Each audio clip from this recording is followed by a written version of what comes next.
Hi hello tasty treats and travel thrills by ദൃശ്യയുടെ പുതിയൊരു വീഡിയോയിലേക്ക് എല്ലാവർക്കും സ്വാഗതം. ഇന്നൊരു വെറൈറ്റി റെസിപ്പിയാണ്. മലതാങ്ങി ഇല കൊണ്ടുള്ള ഒരു കളി ഉണ്ടാക്കാം. മലതാങ്ങി ഒരു വള്ളിച്ചെടിയാണ്. വീഡിയോയിൽ കാണുന്നത് പോലെ ഹേർട്ട് ഷേപ്പിലുള്ള ഇലയാണ് അതിനുള്ളത്.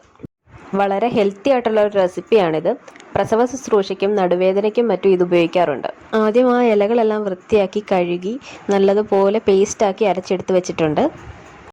പിന്നെ വേണ്ട ഇൻഗ്രീഡിയൻസ് എന്ന് പറയുന്നത് മെയിനായിട്ട് അരിപ്പൊടിയാണ്. 1 കപ്പ് അരിപ്പൊടി എടുത്തിട്ടുണ്ട്. പിന്നെ ഒരു 150 ഗ്രാം ശർക്കര. പിന്നെ വേണ്ടത് കുറച്ച് ജീരകപ്പൊടിയാണ്. പിന്നെ തേൻ വേണം, കുറച്ച് നെയ്യും വേണം. ആദ്യമായിട്ട് ഇത് പ്രിപ്പയർ ചെയ്യാനായിട്ട് അടി കട്ടിയുള്ള ഒരു പാത്രം എടുക്കണം.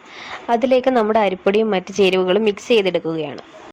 ആദ്യം അരിപ്പൊടിയും പിന്നെ നമ്മൾ അരച്ചു വെച്ചിരിക്കുന്ന മലതാങ്ങി ഇലയുടെ പേസ്റ്റും കൂടി ഇട്ട് മിക്സ് ചെയ്തെടുക്കുകയാണ്. മലതാങ്ങിയില അരച്ച് വെച്ച് കുറച്ച് ടൈം കഴിഞ്ഞാണ് ഇവിടെ പ്രിപ്പയർ ചെയ്യാനായിട്ട് എടുത്തത്. അന്നേരത്തേക്ക് ആ ഒരു പേസ്റ്റ് കുറച്ച് ജെല്ലി ടെക്സ്ചറായിട്ട് കുറച്ച് കട്ടിയിലായിട്ടുണ്ടായിരുന്നു. മിക്സ് ചെയ്യാൻ നേരം നല്ലതുപോലെ അതൊന്നുകൂടി ഞാൻ അരച്ചെടുത്തിട്ടാണ് ഇത് ചേർത്തിരിക്കുന്നത്. പിന്നെ ഒരു ബാറ്റർ ഉണ്ടാക്കാനായിട്ട് ആവശ്യത്തിന് വെള്ളം കൂടെ ചേർത്തിട്ടാണ് ഇത് മിക്സ് ചെയ്തെടുത്തേക്കുന്നത്.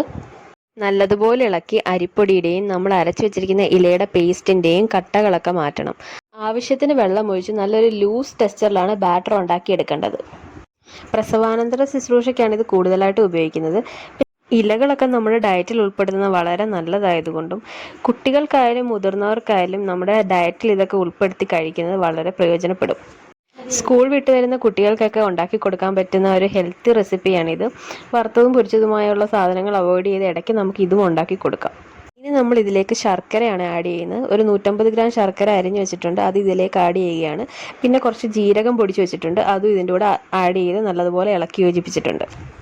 അവരവരുടെ ആവശ്യാനുസരണം മധുരം കൂട്ടുകയോ കുറയ്ക്കുകയോ ഒക്കെ ചെയ്യാം കേട്ടോ. ഈ മലതാങ്ങി ഇലയുടെ പേസ്റ്റ് ഒരു ജെല്ലി ഫോർമാറ്റിൽ പെട്ടെന്ന് ആവുന്നത് കാരണം ഇത് നല്ലതുപോലെ ഇളക്കി യോജിപ്പിച്ചതിന് ശേഷം പെട്ടെന്ന് തന്നെ നമുക്കിത് അടുപ്പിൽ വെച്ച് വേവിക്കാനായിട്ട് വെക്കാം. അടുപ്പിൽ വെച്ച് കഴിഞ്ഞാൽ നമ്മളിത് ഇടതടവില്ലാതെ നല്ലതുപോലെ ഇളക്കിക്കൊണ്ടിരിക്കണം. അടികട്ടിയുള്ള പാത്രങ്ങൾ യൂസ് ചെയ്യുന്നതായിരിക്കും നല്ലത്, കാരണം പെട്ടെന്ന് തീ കയറി അടി പിടിക്കാതിരിക്കും. ഈ മിക്സ് നല്ലതുപോലെ ഒന്ന് ചൂടായി വരുമ്പോഴത്തേക്കും നമ്മൾ തേങ്ങാപ്പാൽ ആഡ് ചെയ്ത് കൊടുക്കണം. ഞാനിവിടെ ഒരു തേങ്ങയുടെ തേങ്ങാപ്പാലാണ് ആഡ് ചെയ്തേക്കുന്നത്. തേങ്ങാപ്പാൽ ആഡ് ചെയ്തതിന് ശേഷം നമ്മൾ കൈ വിടാതെ തന്നെ നല്ലതുപോലെ ഇളക്കി കൊടുക്കണം. നല്ലതായിട്ടത് കുറുകി വരുമ്പോൾ നമ്മൾ 1 സ്പൂൺ നെയ്യ് ആഡ് ചെയ്ത് കൊടുത്തിട്ടുണ്ട്. പിന്നെ ഇതിലേക്ക് 1 സ്പൂൺ തേൻ ആഡ് ചെയ്തിട്ടുണ്ട്. പിന്നെ ഏലക്ക പൊടിച്ചതും ചുക്കുപൊടിയും ആഡ് ചെയ്തിട്ടുണ്ട്. കട്ട കെട്ടാതെ നല്ലതുപോലെ തന്നെ ഇളക്കി കൊടുത്തുകൊണ്ടേയിരിക്കണം. ഇതിൻ്റെ ആ ഒരു പാകത്തിന് നമ്മളത് അടുപ്പിൽ നിന്ന് വാങ്ങേണ്ടതാണ്. ഒത്തിരി അങ്ങ് ഹാർഡായിട്ടൊരു ഹൽവയുടെ പരുവത്തിലൊന്നും ആവേണ്ട ആവശ്യമില്ല. നമ്മളൊരു കളിയുടെ ഒരു ഇച്ചിരി ചെറിയ ലൂസ് ടെക്സ്ചറിലാണ് നമ്മളിത് എടുക്കുന്നത്. പിന്നെ ആ ഒരു ഇരുന്നൊരു ചൂട് കൊണ്ട് ഒരു ഇച്ചിരി കൂടെ കുറുകാൻ ചാൻസ് ഉണ്ട്. അപ്പം നമ്മൾ കുറച്ച് നേരത്തെ ഇത് വാങ്ങുന്നത് നന്നായിരിക്കും.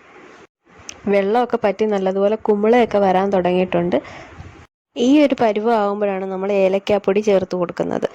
ഏലക്കാപ്പൊടി ചേർത്തതിന് ശേഷം നല്ലതായിട്ട് ഇളക്കി യോജിപ്പിക്കണം. ഈ ഏകദേശം ഇതിൻ്റെ ഒരു പരുവമായിട്ടുണ്ട്. കുറച്ച് നേരം കൂടെ ഒന്ന് ഇളക്കി യോജിപ്പിച്ചതിന് ശേഷം നമുക്കിത് വാങ്ങാം. ഈ ഒരു പരുവത്തിലാണ് വാങ്ങേണ്ടത്. തണുക്കുമ്പോഴത്തേക്ക് കുറച്ചുകൂടെ ഒന്ന് കട്ടിയായിട്ട് വരും. അപ്പം നമ്മുടെ മലതാങ്ങി ഇല കൊണ്ടുള്ള കളി റെഡി ആയിരിക്കുകയാണ്. എല്ലാവരും ഈ റെസിപ്പി ഒന്ന് ട്രൈ ചെയ്ത് നോക്കണം. അപ്പോൾ അടുത്ത വീഡിയോയിൽ കാണുമ്പോഴേക്കും ബൈ.